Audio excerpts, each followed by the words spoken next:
Kwa majina naitwa Evelyn Wekesa. Mimi ni naibu wa commissioner wa Matungulu sub county.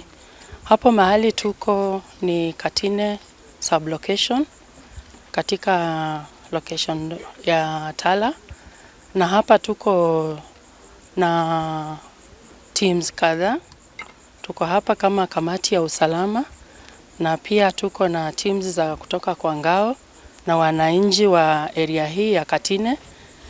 Na tuko hapa kwa sababu tulikuwa tumepashwa habari ya kwamba ile bunduki ambayo tulipoteza mwezi wa Agosti tarehe 19 kule Kinyui Police Post imepatikana katika site ya construction hapa Katine. Ndio kwa sababu tuko hapa. Bunduki ilipotelea kule kwa posti yetu moja katika location ya Madeine kwa police post inaitwa Kinyui. Na tangu wakati huo tumekuwa tunaitafuta.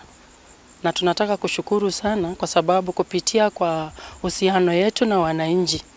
Na pia wakati tulikuwa tunasherehekea mashujaa jana, county commissioner wetu alikuwa amepasha habari wananchi waweze kutusaidia ili tuweze kupata ile bunduki ambayo ilipotea.